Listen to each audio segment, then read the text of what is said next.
Hello and welcome to podcast number 9 of Drama and Theater in Education. I do that every single time. For those of you who don't know, my name is Matthew Demaro. I'm a student at Brock University taking a class called Drama and Education. And on this podcast, it's my job to do reflections about what we learned about today in class and what stuck out with me the most and what I want to talk about the most. This is podcast number 9, so if you've missed the other 8, please feel free to go to my YouTube. For those of you who have been enjoying it, thank you so much. Kevin, hello, good to see you. Let's get right into it. So today we talked about a lot of really big subjects, and I haven't really done a reflection podcast on the books that so there's a specific book that we study. I have it next to me here.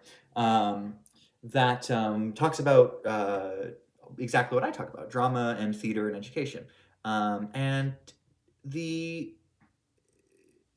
a major subject that came out from the chapters that we were told to read for this week had to do a lot with diversity and the ability to give kids the chance to talk about and talk about themselves and explore that option and basically giving kids a voice in the classroom.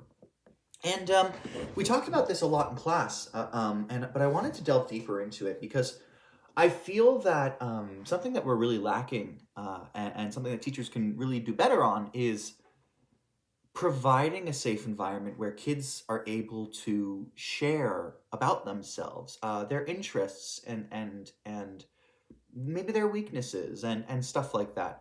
Not only to be able to get to know their classmates better, and not only for the teacher to be able to get to know her students better, but to be able to think about themselves critically and to be able to critically think about why they answered these questions with the answers they are. Well, why is apple my favorite fruit? Well, I didn't even think about that. Maybe now I can. And I am a strong believer that bringing as much personality and personal things into the classroom is good. I know that there are a lot of school boards who disagree with me on this, but as a kid, my greatest form of learning was when I was most connected with my teachers. Don't know why, but when I felt I had a personal relationship and connection with my teachers, I cared more about what they had to say. I cared more about why they were saying what they were saying. And I had more fun. I considered some of my teachers friends, especially more in high school. And I believe that that's okay. As long as the teachers are appropriate and etc.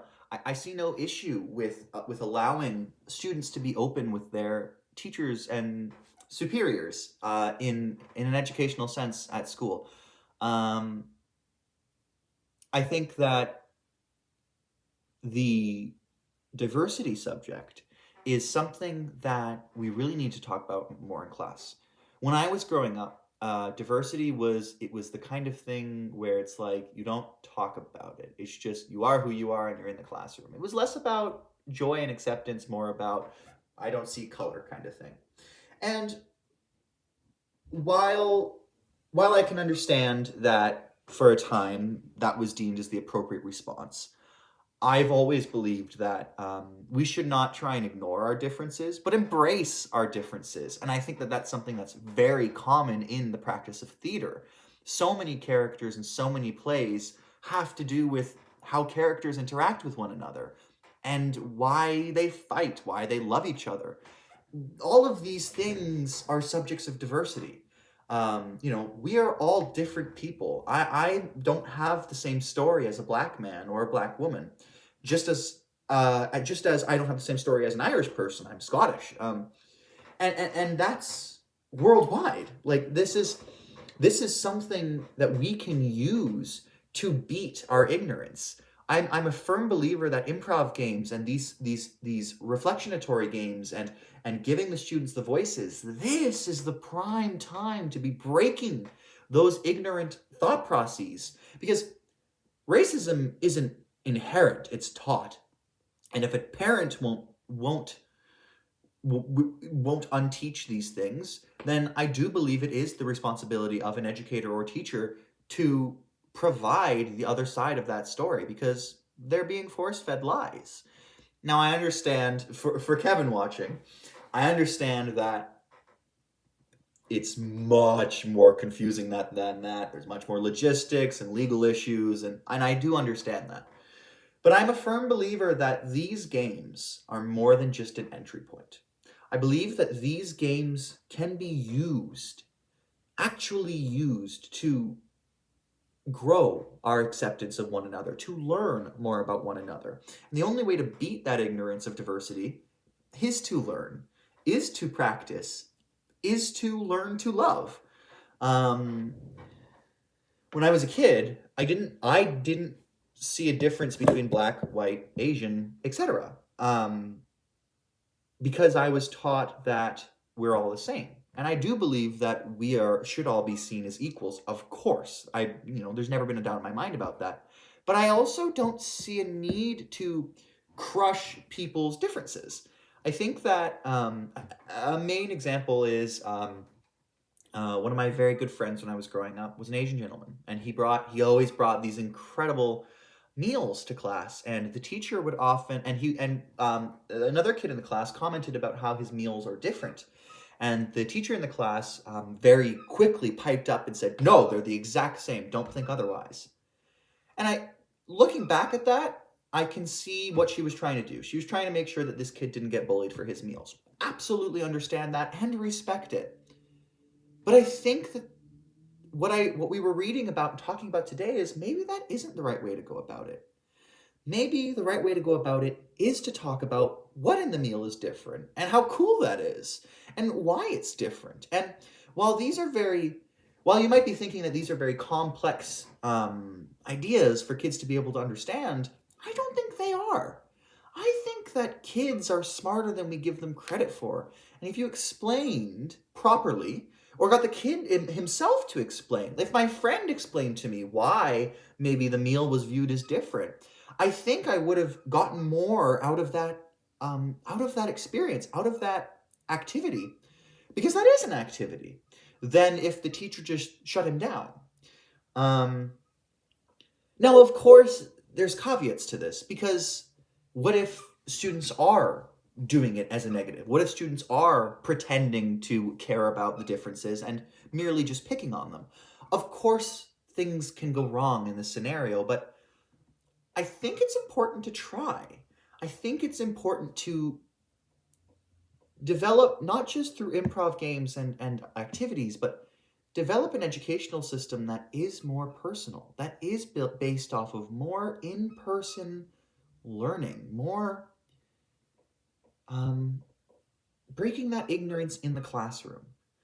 And I think that if that was administered, I think we would see a big difference and change in places like America, where a lot of the population is ignorant to a lot of cultural things. Not just because the education doesn't focus on it, but because a lot of schools are very discriminatory and very one-sided.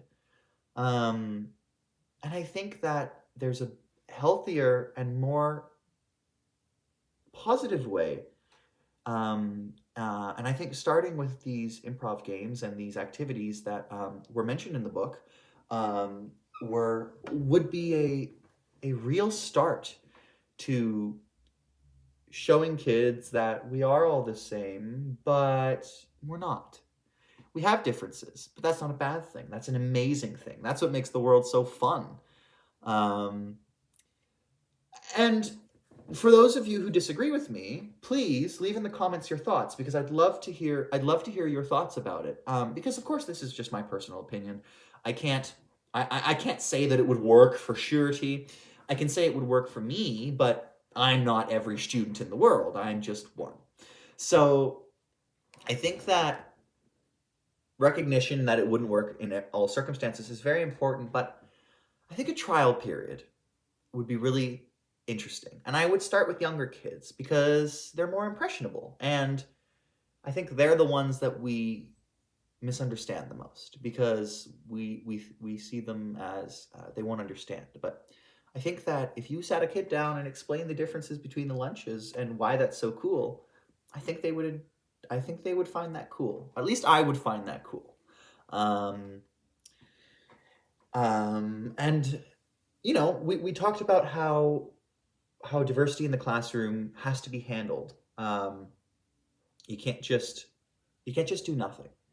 You have to embrace the diversity in the classroom because that brings so many more aspects into the classroom. So many new angles, new stories, new understandings of your students and their cultures. Excuse me. Um, so that is my, I think, spiel for the day. I hope you enjoyed. If you please leave your comments in the comment section. I'm really intrigued to hear your thoughts on the subject. If you agree, if you disagree, why not? Yeah. So have a great day, everyone, and thank you so much for listening. Bye, guys.